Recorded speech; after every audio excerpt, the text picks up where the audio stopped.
Hello everyone, welcome back to the channel. As the dust settles, the reality of this wild WNBA season hits even harder. This year has been an absolute roller coaster, a relentless, exhausting, and unpredictable journey. Honestly, no one could have foreseen the twists and turns we've lived through, from Caitlin Clark to Aaliyah Boston, and now Kelsey Mitchell going down in the third quarter. At times, it really felt like our run was over, like the season was ending right before our eyes. But amid the heartbreak, pride takes center stage. This Indiana Fever squad transformed into a band of warriors. Through adversity, setbacks, and endless injury woes, these young women never stopped fighting. They showed heart, resilience, and determination far beyond expectations. Caitlin Clark, the undisputed fan favorite, may have been sidelined, but her impact galvanized the team. Even tonight, as Kelsey Mitchell hit the floor and Aaliyah Boston fouled out, the rest of the squad refused to fold. They played their hearts out, earning every ounce of respect as they battled tooth and nail in a brutal playoff showdown. Raise your glass for these Fever athletes. The season might have ended, but they gave us every reason to celebrate. To every fan, cheers for rocking with TFD all season, for believing, supporting, and sticking with this team through all the highs and crushing lows. Go ahead, sip something for all the players who gave their all. Let's talk about tonight's game, because it was an absolute war. The Fever deserved a spot in the finals. If Caitlin Clark had been healthy, there's no doubt the Indiana Fever will be the 2025 WNBA champions. Period. The Las Vegas Aces saw Mitchell go down late in the third. Boston fouled out, yet our team still clawed their way to overtime against all odds. A'ja Wilson, typically unstoppable, was nearly invisible in crunch time. Meanwhile, the Aces made some clutch plays. Chelsea Gray, Dana Evans, and Jewel Lloyd all stepped up when it mattered most. Credit where it's due. Stephanie White, you led these troops with grit and determination, rallying the team through adversity. Odyssey Sims, you were a revelation tonight. 17 points, 7 of 14 from the field, 12 of 13 free throws, 27 points, 6 assists, 5 turnovers. Who cares? You kept the Fever in this fight after Mitchell went down. Brianna Turner, Lexi Ho, Shea Penny, everyone who stepped up, absolute respect.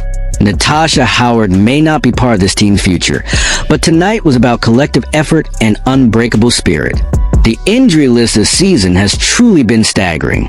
Clark, Cunningham, McDonald, Chloe BBY, Sydney Carlson, and of course, Kelsey Mitchell. Few teams in sports history could have achieved what Indiana did, losing 6 or 7 rotation players and still pushing deep into the playoffs. The fans deserve their salute, showing up game after game, pouring their energy into these players, who in turn pour their hearts into every moment. Aaliyah Boston, with 11 points and 16 rebounds, anchored the defense and gave everything against A'ja Wilson before fouling out. Shea Penny dropped 13 points and hit some huge threes that kept the Fever afloat. Lexi Ho was relentless, grabbing boards and hounding the opposition. Even when the long-range shots didn't fall, these players never gave up on the fight. They balled out, even shorthanded. No Clark, no Boston, no Mitchell. Indiana played the last 5 minutes of regulation and overtime with pure guts. The Las Vegas Aces may have escaped a win, but not because they were the better team. Simply because they were healthier. Jackie Young's monster night, 32 points and 10 assists, powered them. Chelsea Gray's experience helped down the stretch, and A'ja Wilson tallied 35 points. But she disappeared when the Fever needed stops most. Lucky breaks favored teams in moments like these, and the Aces were lucky if Mitchell hadn't left injured. Indiana was marching to the finals tonight. Respect to the Aces, though. Go chase that championship, beat Phoenix, and prove you can win when fortune is on your side. Dana Bonner and the Mercury will be formidable, but the Aces should capitalize on opportunity, especially facing depleted teams who battled through playoff carnage. Looking ahead, there's hope. Caitlin Clark is America's star, and when she returns, her vengeance will be palpable. The Fever will rebuild around her talent, resilience, and magnetic leadership. Odyssey Sims may have earned the backup point guard spot. Michaela Timpson could have used some of Natasha Howard's minutes, but lessons will be learned as the front office plans for next season. With each setback, this team prepares to rise again. For now, tonight is for celebration, not sorrow. The Indiana Fever played with unparalleled heart and effort. The season may have ended, but the legacy lives on.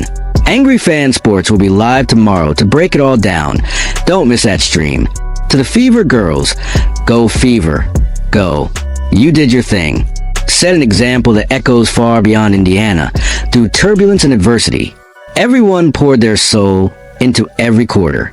As for the staff, there may be disagreements or questions about decisions, but their dedication cannot be denied. The players, though, deserve every cheer and accolade for what they achieved under impossible circumstances. No other team survived injuries and setbacks as often and kept their playoff dream alive this deep into the season. One last shout to the fans. This is a heartbeat of basketball. The loyalty, the love, the belief in a roster full of fighters. The Aces may celebrate tonight, but the world saw the real heart on Indiana's side. If fortune had favored the healthy, tonight's story would have been different. Injury, not Vegas or Asia Wilson, stole the finals from the Fever. Here's to next season. Here's to the recovery of every injured player. Here's to assembling the right pieces around Clark. Tonight wasn't the end, just a new chapter. Hold on to the vision. Hold on to hope. And don't forget to like, comment, subscribe, and hit the bell. TFD will be back, dissecting every trade, every development, and every spark of potential in the months ahead. Go Fever. Go Warriors. Go fans. Go family. Celebrate the effort. Honor the fallen. And get ready for the return of America's team. The ride may be over for now, but greatness is just around the corner.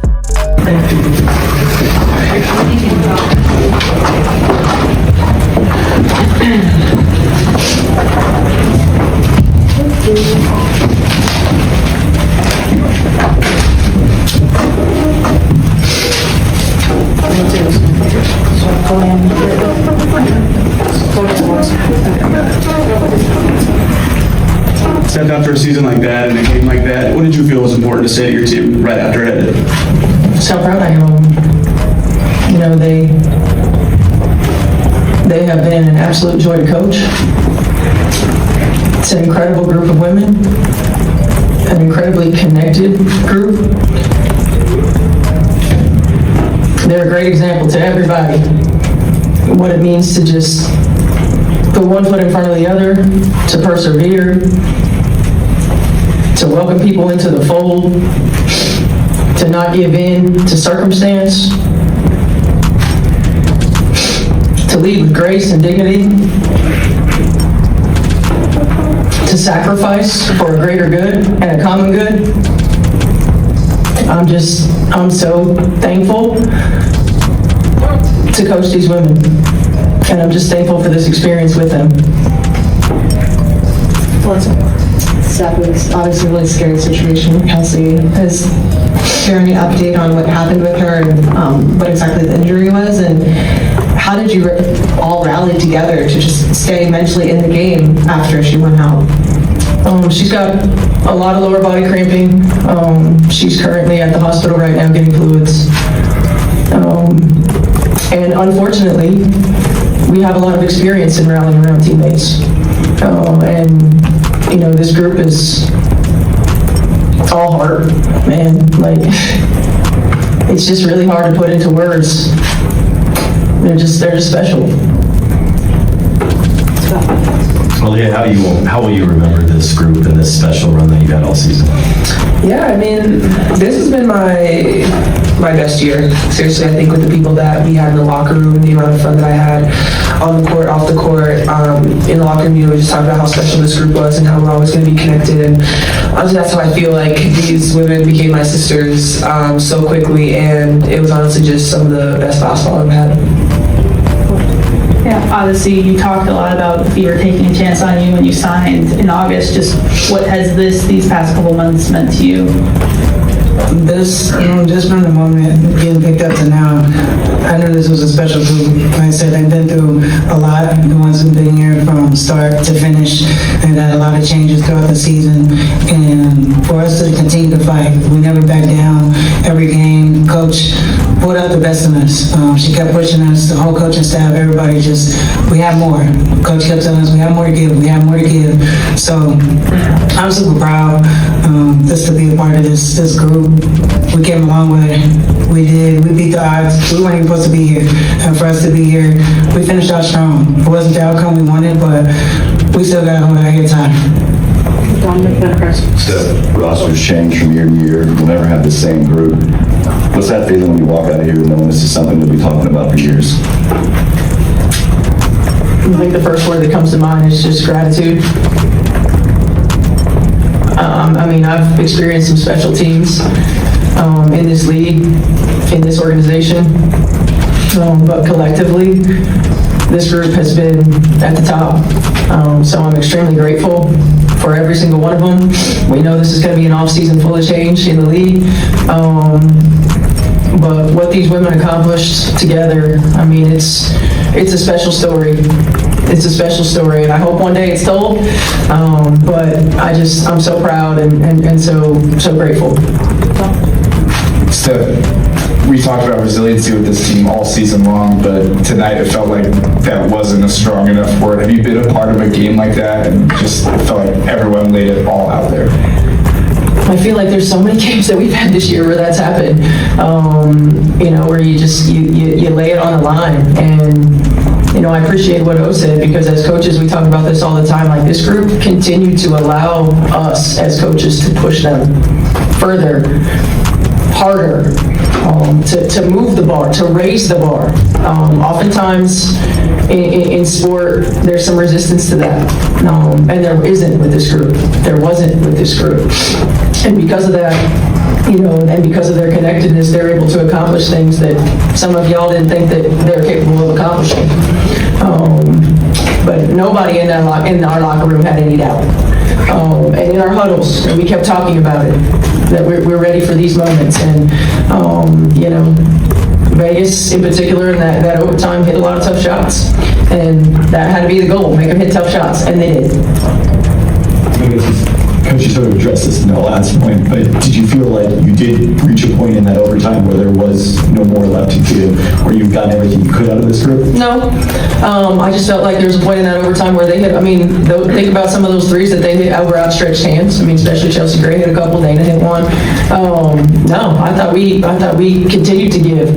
I think they made really tough plays, championship plays.